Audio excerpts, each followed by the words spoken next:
Rumors are swirling that the Denver Broncos might actually lose a key piece that is making this Denver Broncos team a playoff contender. We're going to break down just how realistic I think these rumors are, what our contingency plan is if this does indeed happen, and so much more in this video. If you're new to the channel, I'm a diehard Denver Broncos fan named Ben.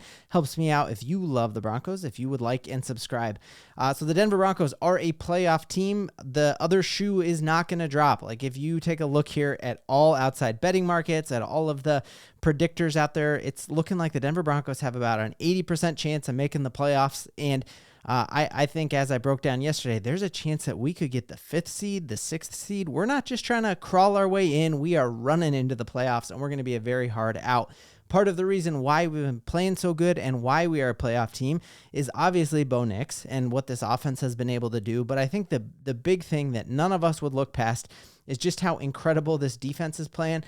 Micah Parsons dropped this cool video where he ranked his top defenses in the league, and nobody knows defenses better than a person who's playing it at an extremely high level. So this isn't some dude in his mom's basement drinking Red Bull. This is an actual Pro Bowl player, and look at who he says the number one defense in the whole NFL is. You got to go Denver. Denver's been outrageous. They've been the best defense in the league this year. No doubt about it. They're leading the league in sacks. They're just playing at such a high level, bro. They're playing at such a high level, bro. And so you hear him say the Denver Broncos are playing at such a high level. So who is leading the Denver Broncos defense? And it's none other than Vance Joseph. And so there's a huge article written inside of, I think this was ESPN.com wrote this article about who are the top candidates who are going to be getting interviews for some of these jobs, who are the 10 hottest names. And unfortunately, Vance Joseph's name is on this list. And so obviously you got multiple candidates from the Detroit Lions. Put a little pin here in Ben Johnson, because I think Ben Johnson is the Vance Joseph example for us. Ben Johnson, Mike Vrabel, a lot of people are like, how did Mike Vrabel not get a job? You see the Tennessee Titans demonstrably worse without him leading them this year. Bill Belichick, there's rumors that he might actually take a head coaching job with the North Carolina Tar Heels, with his son being the coach in waiting.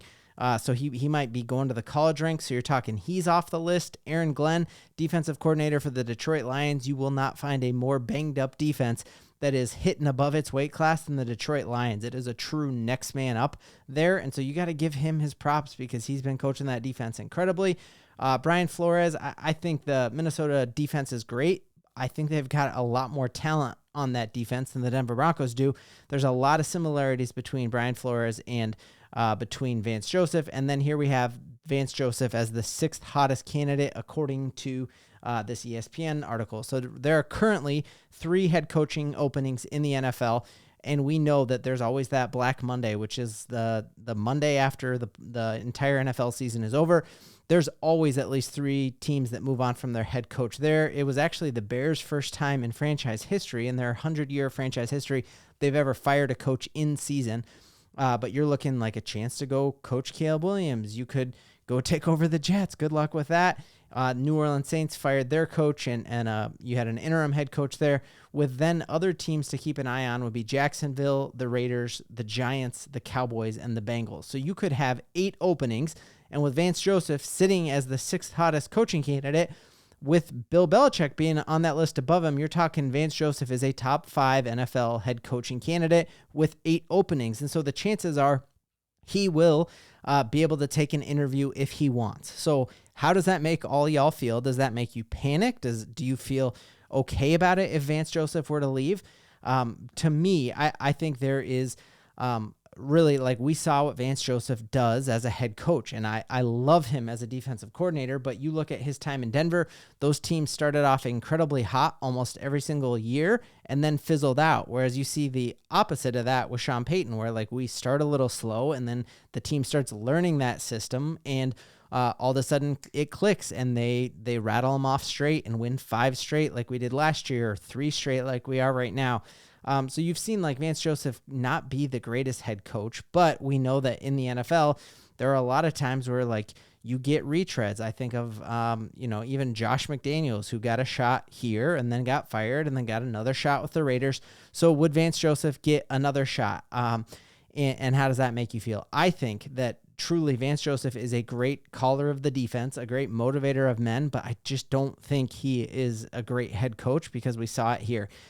If he does go, I feel very good about Jim Leonhard. He was in the mix for a ton of defensive coordinator jobs coming into the season, and instead we have him coaching our defensive backs. He actually might get a head coaching opening in college. So if we are to move on from Vance Joseph, I really hope we could lock in Jim Leonhard. I think that because last year, everyone after that 70-point loss with the Miami Dolphins, everyone and their mom was calling for Vance Joseph's job. And Sean Payton showed a tremendous amount of loyalty to Vance and was like, Vance is my dude. I'm going to keep him. Pat McAfee came out and said, Broncos are going to fire him. You heard Rex Ryan come out and say, Broncos are going to fire him. Sean Payton showed that he was loyal to him.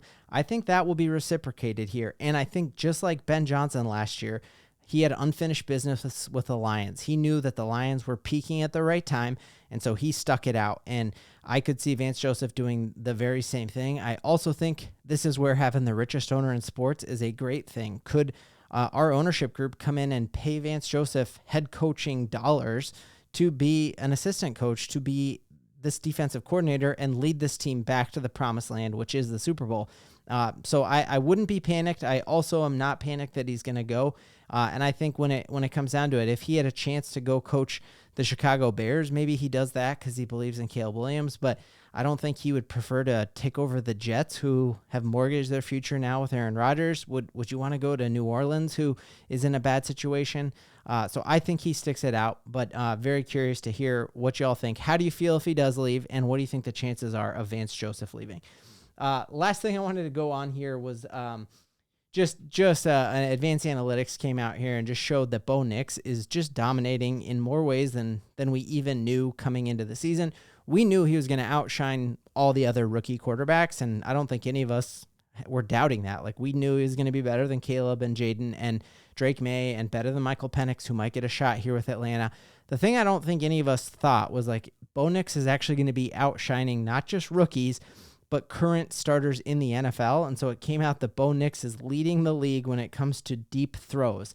And I just love how this goes in the face of what a lot of NFL analysts were saying about Bo Nix coming into the draft. Literally, there was an entire draft show on The Ringer that called him the check down merchant. And then, Bronco Fanatic rehashed this. And I just love watching these. This is Theo Ash NFL, and he's got 100,000 followers on his Twitter. He writes for Pro Football Network. He's considered like a NFL analyst. And this is what he said about Bo Nix before the season started as he was laughing about the Broncos drafting him. Here's what I think the Broncos offense is going to look like in 2024. Run, dump off to the running back on 3rd and long, because Bo Nix is an absolute check down merchant. So I love my check down merchant, and he's not a check down merchant, bro. Y'all don't know. Boy, is all of your faces red, because Bo Nix isn't just outperforming rookies. He's outperforming other quarterbacks around the league. Awesome article here on SportsIllustrated.com that shows that Bo Nix isn't just better than a lot of rookies. He's actually leading all quarterbacks in the entire National Football League in one key stat, and that is the amount of sacks on 3rd down. So he is the toughest quarterback to sack when it matters the most, which is on 3rd down. I would say like 99% of sacks on a 3rd down lead to the end of the drive, unless you're, going for it on like 4th and 18 or something like that. This is a crucial stat, and Bo Nix has only been sacked on 6% of his dropbacks on 3rd down. That just could not be more diametrically opposed to what we had last year with Russell Wilson, and it is that together with our defense playing incredible that has this Broncos team as a very, very tough out in the playoffs, because our defense is elite. And then Bo Nix is playing better than not just rookie quarterbacks, but other quarterbacks across the NFL. And that's why I think the vibes and the excitement right now in Broncos country are unlike any other time that I've been a fan, other than maybe like when we were tracking down Peyton Manning's his flight logs and all that kind of stuff. But man, it is a fun time to be a Denver Broncos fan. We are just getting into the amazingness now, because we are nowhere close to even seeing Bo Nix's ceiling, and none of us stopped Bo leaving. I got 3 today, just in case. Oh my goodness, I can't go over 3.